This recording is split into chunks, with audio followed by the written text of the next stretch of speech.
नमस्ते बच्चों, मैं अर्जुन प्रताप सिंह राणा आपका एक बार फिर स्वागत करता हूँ। ये वीडियो कक्षा 10वीं हिंदी लोकवाणी के लिए है। कविता का नाम ऐसा भी होता है और इसके रचनाकार हैं अभिषेक जैन। बच्चों, असल में कविता नहीं, हाइकू है। इसके बारे में हम आगे जानकारी प्राप्त करेंगे कि हाइकू क्या होता है, लेकिन इन अनुदेशों का पालन कीजिए। इसके पश्चात अभिषेक जैन के बारे में मैं परिचय दे दूं आपको। बच्चों, इनकी तस्वीर मुझे उपलब्ध नहीं हुई, इसीलिए इनकी तस्वीर यहाँ पर नहीं है। अभिषेक जैन जी ने कविता, कहानी, निबंध आदि विविध विधाओं में लेखन किया है। अनुभवों पर आधारित आपकी रचनाएं विविध पत्र पत्रिकाओं में नियमित छपती रहती हैं। तो अभिषेक जैन जी ने यहाँ पे हाइकू कविता के माध्यम से अपनी भावनाएं, अपनी बातें हमें बताई हैं और विभिन्न विषयों पर प्रकाश डाला है। पद्य संबंधी यानी हाइकू। बच्चों, हाइकू मूलतः जापान की लोकप्रिय विधा है। इसे विश्व की सबसे छोटी कविता कहा जाता है। 5वें दशक से हिंदी साहित्य ने हाइकू को खुले मन से स्वीकार किया। बच्चों, हाइकू क्या है? हाइकू कविता 3 पंक्तियों में लिखी जाती है और 3 पंक्तियों में 5 + 7 + 5 टोटल 17 वर्ण होते हैं। यानी पहली पंक्ति में 5 अक्षर, दूसरी पंक्ति में 7 और तीसरी पंक्ति में 5। बच्चों, बड़ा मुश्किल होता है, ये आसान बात नहीं है कि अपनी बात को 3 लाइन में और ऊपर से सिर्फ 17 वर्णों में भी। नियम ये है कि पहली पंक्ति में 5, दूसरी पंक्ति में 7 और तीसरी पंक्ति में 5 वर्ण ही आने चाहिए। ये बहुत बड़ी बात है। इसके अलावा मैं थोड़ी और जानकारी आपको हाइकू के बारे में बता दूं बच्चों कि हाइकू मूल रूप से जापानी कविता है, बता चुका हूँ। हाइकू का जन्म जापानी संस्कृति की परंपरा, जापानी जनमानस और सौंदर्य चेतना में हुआ और वहीं पला। वैसे हाइकू को काव्य विधा के रूप में बाशो, जिनका जन्म 1644 में हुआ था और उनका निधन 1694 में हुआ, इन्होंने प्रतिष्ठा प्राप्त की। बच्चों, हाइकू अनुभूति की चरम क्षण की कविता है। हाइकू कविता 3 पंक्तियों में लिखी जाती है। हिंदी हाइकू के लिए पहली पंक्ति में 5, दूसरी में 7 और तीसरी पंक्ति में 5 अक्षर। इस प्रकार कुल 17 अक्षर की कविता है। हाइकू अनेक भाषाओं में लिखे जाते हैं, लेकिन वर्ण या पदों की गिनती का क्रम अलग अलग होता है। 3 पंक्तियों का नियम सभी जगह अपनाया जाता है। बच्चों, तो ये हाइकू है। हाइकू में हिंदी में हाइकू लिखने की दिशा में बहुत तेजी आई है। लगभग सभी पत्र पत्रिकाएं हाइकू कविताएं प्रकाशित कर रही हैं। आकाशवाणी दिल्ली तथा दूरदर्शन द्वारा हाइकू कविताओं को कवि गोष्ठियों के माध्यम से प्रसारित किया जा रहा है। लगभग 400 से अधिक हिंदी हाइकू संकलन हिंदी में प्रकाशित हो चुके हैं। हिंदी में संपूर्ण रूप से हाइकू पर आधारित एक अनियमितकालीन पत्रिका हाइकू दर्पण भी आती है और हाइकू कविता पर डॉक्टर करुणेश प्रकाश भट्ट ने लखनऊ विश्वविद्यालय से शोध कार्य किया है। तो ये हाइकू के संबंध में आपको कुछ जानकारी मेरी तरफ से। अब इसके बाद हम शुरू करते हैं। ऐसा भी होता है बाय अभिषेक जैन जी। पहले मैं एक बार हाइकू कविता पढ़ूंगा। बच्चों, यहाँ पे देखिए 11 हाइकू है, यानी एक हाइकू अपने आप में एक कविता है। तो उस तरह से 11 हाइकू मतलब 11 कविता, और हर कविता में, हर हाइकू में अपना एक पूरा संदेश। देखते हैं। पहले मैं कविता का पठन करूंगा। गरजे मेघ सहम कर कापी कच्ची दीवार। गरजे मेघ सहम कर कापी कच्ची दीवार। रवि चढ़ाए निर्मल किरणों से धरा को अर्घ्य। आके पसरी थकी हारी किरण धरा की गोद। खुली आंखों ने जीवन भर देखे बंद सपने। कटते तरु उजड़ा आशियाना रोए पखेरो। बच्चे पतंग माँ बाप थामे डोर छूते गगन। तन माटी का फिर कैसा गुमान कद काठी का। उड़ा पखेरु देखता रह गया ठगा सा तरु। डाकिया चला बांटने सुख दुख भर के झोला।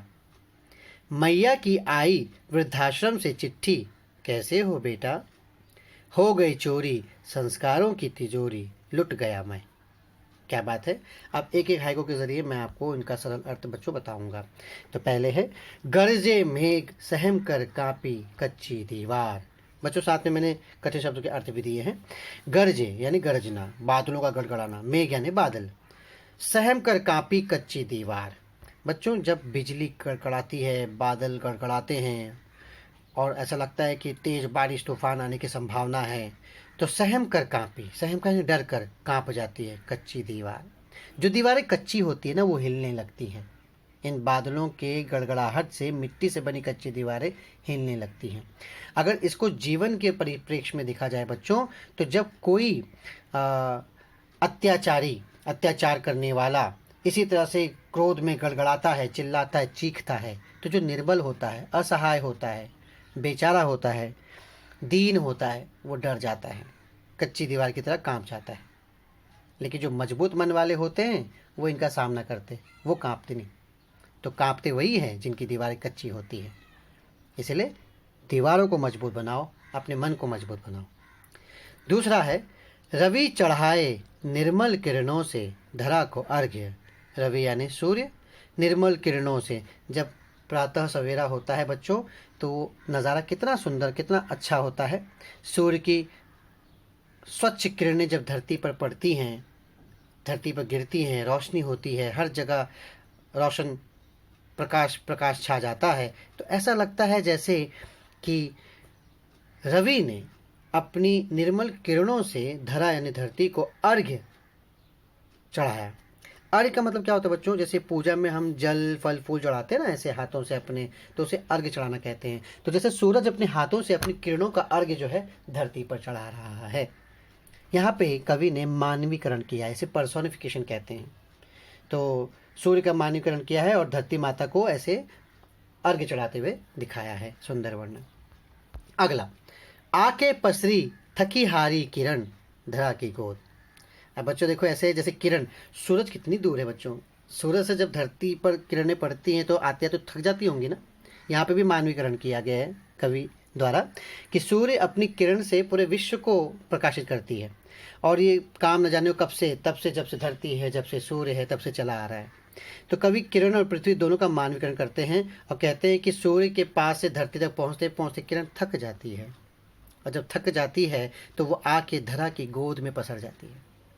अगर यूँ कहें कि जैसे बच्चियाँ काम धंधे पर जाती हैं, काम करती हैं, दिन भर काम करने के बाद, यहाँ खेल कूद करने के बाद बच्चे जो है तमाशा खेल कूद करते हैं, पर उसके बाद जब थक जाते हैं तो आके माँ की गोद में कैसे सो जाते हैं।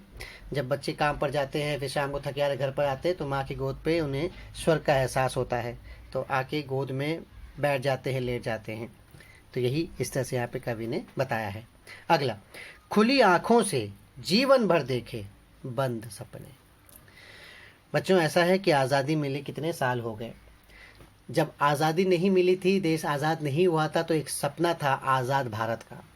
वो सपना तो हमने देखा, उसे पूरा भी किया। लेकिन आज़ाद भारत के सपने के बाद क्या? उसके बाद बहुत कुछ उम्मीदें थीं। ऐसा लगा था कि गरीबी हट जाएगी, मुसीबतें दूर हो जाएंगी, अपना देश, अपनी सरकार है, भ्रष्टाचार नहीं होगा, कोई किसी का शोषण नहीं करेगा। नेताओं ने भी खूब वादे किए, खूब बातें कही।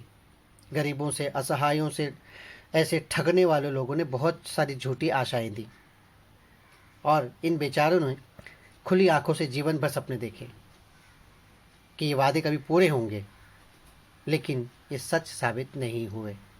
खुली आंखों ने जीवन भर देखे, लेकिन सपने सपने रह गए, बंद सपने। उम्मीद है ये सपने आगे भी हम देखेंगे और शायद कभी तो पूरा होगा।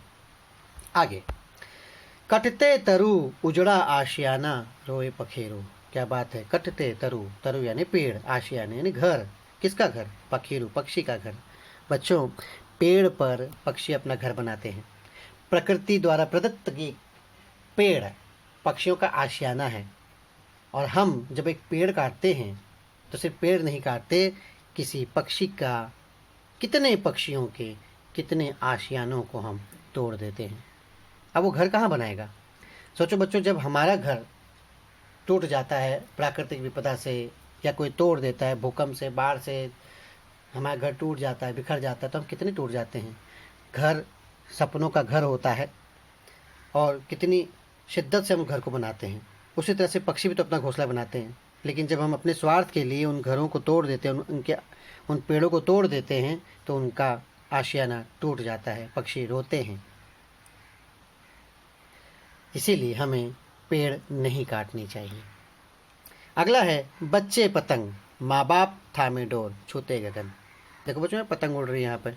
बच्चे पतंग की तरह होते हैं, चंचल, इधर उधर उधर इधर इधर करते रहते हैं, देखा होगा आपने।